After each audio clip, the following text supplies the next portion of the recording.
earthquake and the strong aftershocks have left almost unimaginable suffering in a country that is ill-equipped. Continue in the aftermath of the 7.1 magnitude earthquake that shattered Jiegu Township. In parts of Osh, whole streets have been devastated in the wave of violence. In Pakistan, more than 17 million people have been affected, making it one of the largest humanitarian crises. Is one of the many children expected to be needing treatment for malnutrition in the upcoming months. An 8.8 magnitude earthquake shook central Chile for nearly 3 minutes. A powerful tsunami. Health workers also dispense advice on diseases, vaccinations, and The nutrition. situation is worse for preschool. UNICEF has The not enough last of more than 800.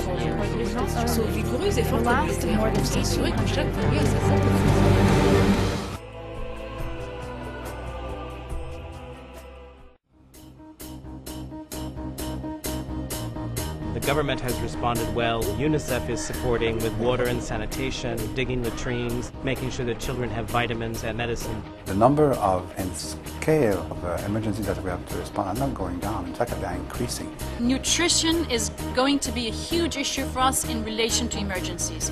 I, Anthony Lake, solemnly declare and promise to exercise in all loyalty, discretion, and conscience. I believe it is precisely those most vulnerable, those hardest to reach children on whom we must focus.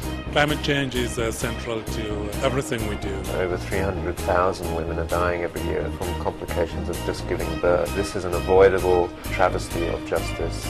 The sooner that we can get affected children into protected areas, the better off we will be. Humanity has achieved a moral consensus to keep the battlefields separate from the playground. We need to understand that this is not merely a statistical exercise. This is about the lives of children and mothers and girls and boys around the world.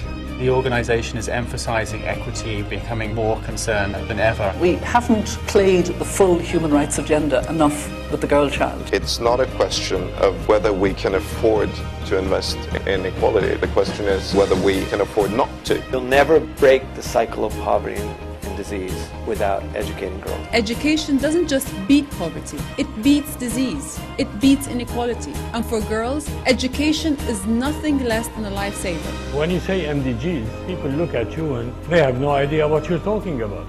All of this has to go back to where it is happening so that people can really feel this is about them, about their children. I am committed to ensuring that we continue to do everything we can to fulfill the rights of every child.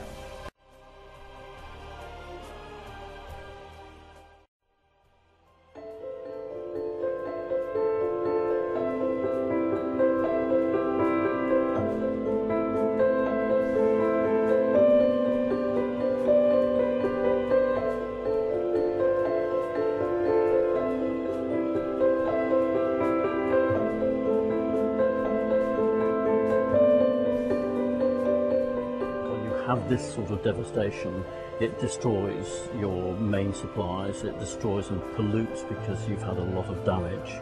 It's a life and death situation in this sort of crisis.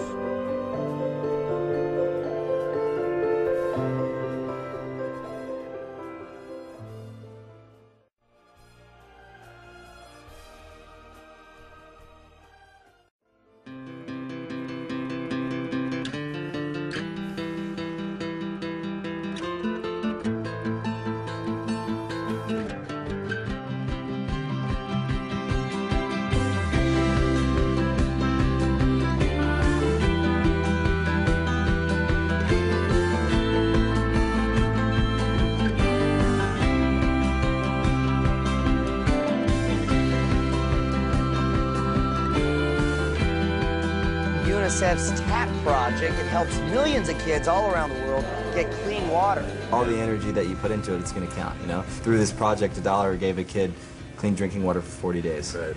And if a buck doesn't sound like much, listen to this. Every dollar that they raise will give clean drinking water to a child for 40 days. And for children to die from contaminated water and the lack of sanitation that comes with that is something that can be changed.